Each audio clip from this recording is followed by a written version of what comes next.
I still can't believe it happened.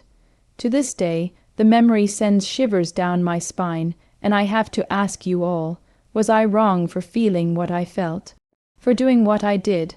Or would you have done the exact same thing if your entire life, the one you thought you knew, was suddenly ripped out from under you by a single, seemingly innocent question? My grandpa, a man I adored, a man I trusted implicitly, looked me dead in the eye, a twinkle of pure joy in his gaze, and asked, "Do you like the house I bought you?" My heart stopped. I mean, truly, it felt like it ceased to beat for a solid 10 seconds. All I could manage to stammer out was, "What house?"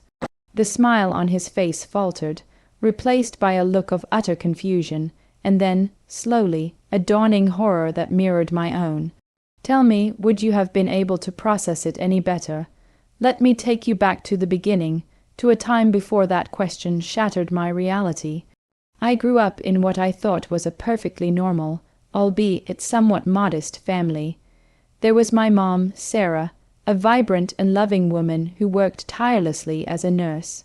My dad, Mark, a quiet but incredibly kind mechanic, and then there was my grandpa, Arthur. He was my mom's father, a retired history professor who lived a few towns over, but was a constant presence in my life. He'd visit every other weekend, always bringing me some obscure history book or a fascinating trinket he'd found at an antique market. We'd spend hours in his study, surrounded by dusty tomes and ancient maps, as he regaled me with stories of pharaohs and emperors, explorers and revolutionaries. He was my confidant, my mentor, and, honestly, my favorite person in the entire world. My relationship with my parents was good, don't get me wrong, but with Grandpa Arthur it was different. It was a connection that felt deeper, more intellectual, more mine. Our family wasn't wealthy. We lived in a small, 3-bedroom house in a decent but not affluent neighborhood. Money was always a topic of hushed conversations between my parents, especially around the holidays or when something expensive broke. I never felt deprived, though. We always had food on the table, clothes on our backs, and a roof over our heads. My parents always stressed the importance of hard work and self-reliance, virtues they embodied perfectly. They saved meticulously for my college fund, a fund that, even after years of scrimping, was still only enough to cover a year or two at a state university. I was preparing to take out student loans, mentally bracing myself for the mountain of debt that awaited me, just like every other kid I knew. The thought of owning a house, especially in this economy, felt like a distant, impossible dream, something I might achieve in my 40s if I was incredibly lucky and worked myself to the bone. Grandpa Arthur, on the other hand, seemed comfortable. He lived in a beautiful, albeit old, Victorian house with sprawling gardens and a wrap-around porch. It was the kind of house you saw in movies, full of character and secrets. He never flaunted wealth, but he certainly didn't seem to worry about money. He drove a sturdy, well-maintained sedan, always had the best coffee, and his house was filled with expensive antiques and rare books. I just assumed he had a good pension from his professorship and had been smart with his investments over the years. It never crossed my mind to question it, nor did it seem relevant to my own life. His financial situation was his, and ours was ours. The incident happened during my gap year, a year I'd decided to take to work and save up a bit more money before plunging into university life. I was working 2 part-time jobs, one at a local bookstore and another as a barista. It was grueling, but I was determined. Grandpa Arthur had invited me over for one of his famous Sunday dinners, roasted chicken, mashed potatoes, and his legendary apple pie. I always looked forward to these meals. They were a refuge from the stress of work and the looming anxiety of my future. We were sitting at his mahogany dining table, the scent of cinnamon and roasted herbs filling the air. The conversation had drifted from my work to my college plans, and then, innocently enough, to the future. "So, what are your thoughts on where you'll settle down after college, my dear?" he asked, carving another slice of chicken. I shrugged, a mouthful of mashed potatoes making my answer a bit muffled. "Honestly, Grandpa, I haven't even thought that far ahead. Just trying to get through college first. Maybe an apartment for a while if I can afford it. A house, that's probably a dream for much later, you know, with how things are." He chuckled, a warm, rumbling sound. "Nonsense, child. You won't have to worry about that. You'll have your own place, a wonderful place to call home, in fact." And this is where it happened.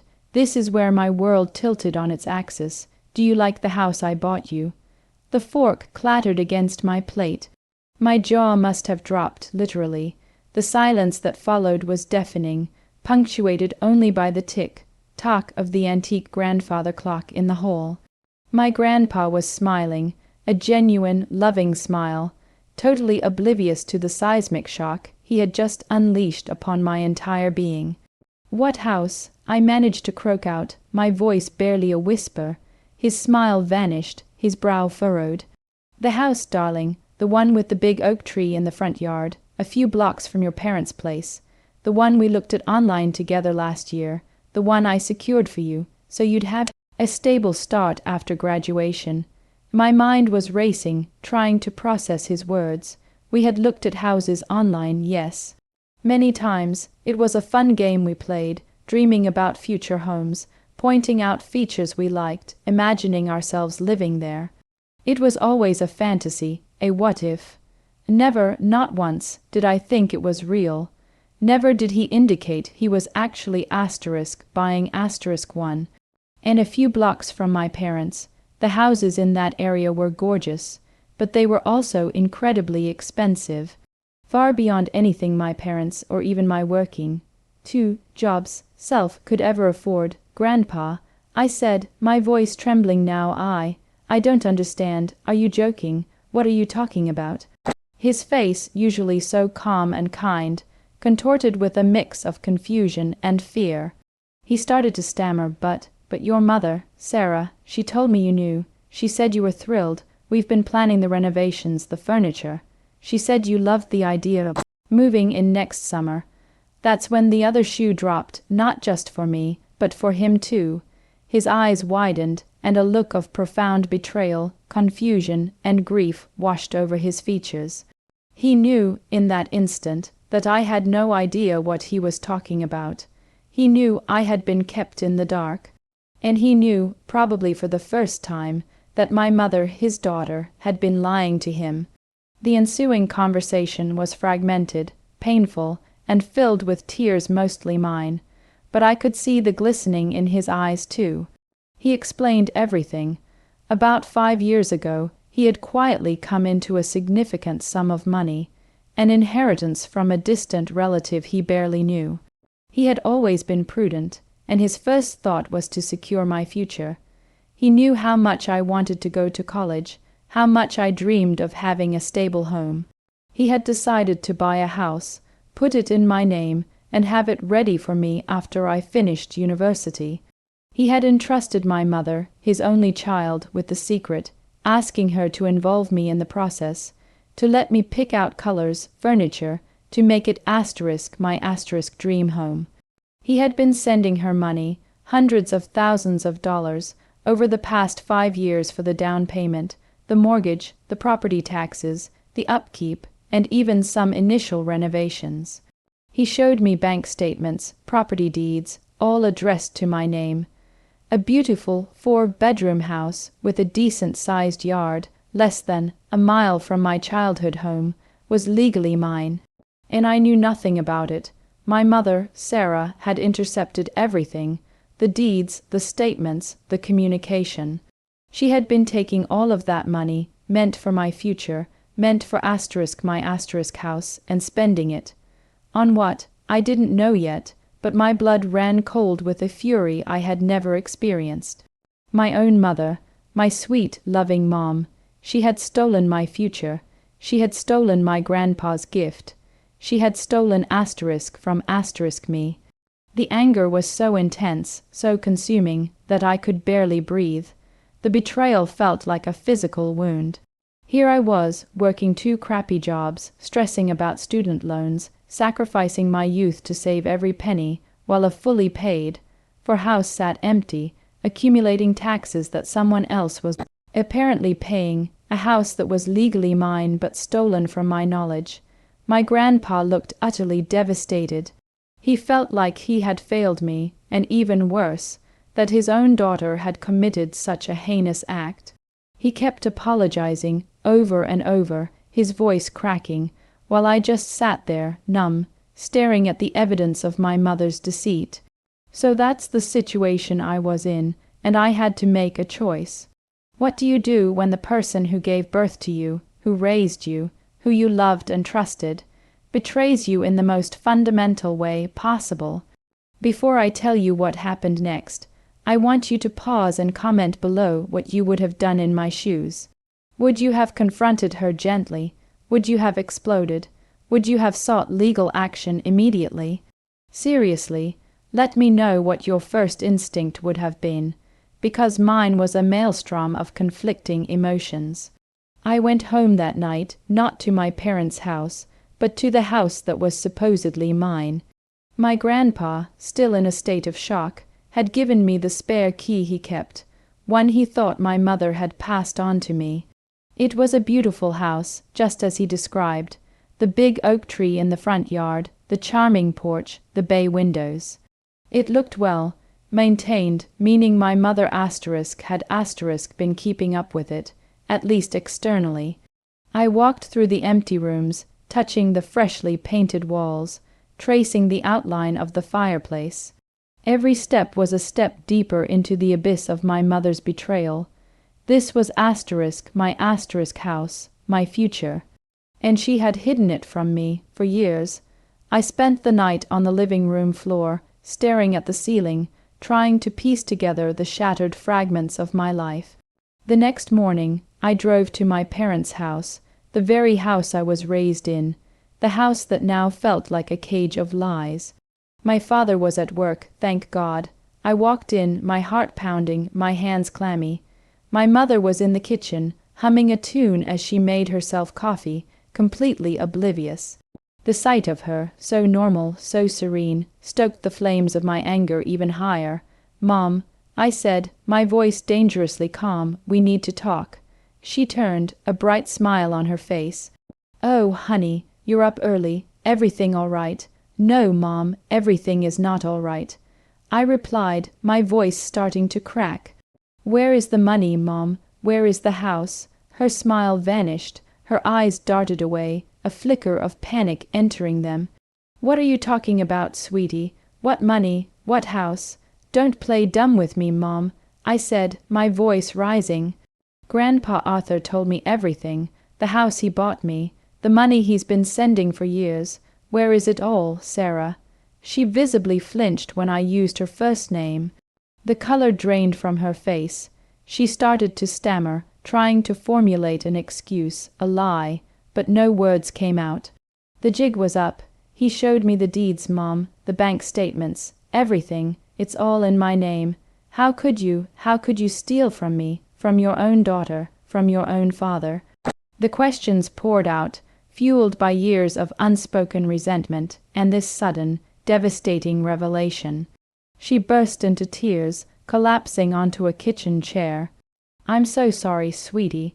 I'm so sorry. I didn't mean to. It happened. We needed it. Your father and we've been struggling so much. The bills, the medical expenses, his business was failing. I saw the money coming in, and I borrowed it. I kept telling myself I'd pay it back. I was going to tell you eventually, when things got better. Borrowed it." I scoffed, a bitter laugh escaping my lips. "For 5 years, Mom. You think that's borrowing, that's stealing, and what about the house? You let me stress about college, about debt, about my future, while you knew I had a fully paid for home waiting for me. How could you look me in the eye every day and pretend everything was normal?" She sobbed, her face buried in her hands. "It was for us, honey, for the family. I didn't want you to know about our struggles. I wanted you to have a good life. I thought I could manage it, pay it all back before you needed it. But it just kept getting worse. My father came home then, walking into a scene of utter chaos. My mother was a weeping mess, and I was standing there, shaking with fury, tears streaming down my face. He took one look at us, then at the table where the property deeds and bank statements were now spread out, and his face went slack with understanding. He must have known, he had to have known. Mark, you knew about this? I asked, turning my burning gaze to him. He sighed, running a hand over his face. Yes, honey, I knew. I tried to tell her it was wrong, but she was desperate. We were drowning in debt. She promised me she'd pay it all back. I'm so sorry, Pumpkin. The betrayal from both of them was a crushing weight. My entire life, built on what I thought was love and trust, was a lie. The modest upbringing, the emphasis on hard work, the scrimping and saving for college, it was all a charade while they siphoned off my inheritance, my future. I didn't yell anymore. I just felt a cold resolve settle over me. I want it all back. I stated, my voice flat. Every penny, and I want to know exactly what you spent it on. That day marked the end of an era. The ensuing weeks were a blur of lawyers, financial audits, and agonizing confrontations. My grandfather, bless his heart, stood by me completely. He was just as devastated by his daughter's actions, but his love for me was unwavering. It turned out they had spent close to $400, not just on struggles, but on maintaining a lifestyle they couldn't afford, on vacations, on renovations to their house, on luxury items. The house he bought me, thankfully, was untouched, its ownership clear, but the money, the substantial sum that was meant to furnish it, to provide me with a buffer, that was gone. My mother eventually confessed to everything. She had been taking cash advances, using the money for their escalating expenses, promising herself she'd replace it. My father, though complicit, seemed genuinely remorseful. The legal process was complex, and ultimately it meant prosecuting my own mother. It was the hardest decision of my life, but I felt I had no choice. She had stolen not just money, but years of my peace of mind, my trust, and my sense of security. The outcome was a bittersweet victory. My mother faced significant legal consequences, though because she returned the house and my grandfather argued for leniency, it was less severe than it could have been.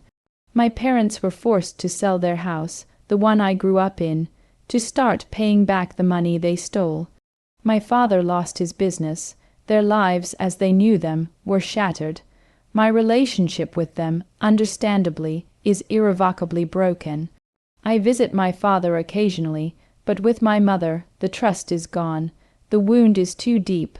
I moved into my house 6 months later.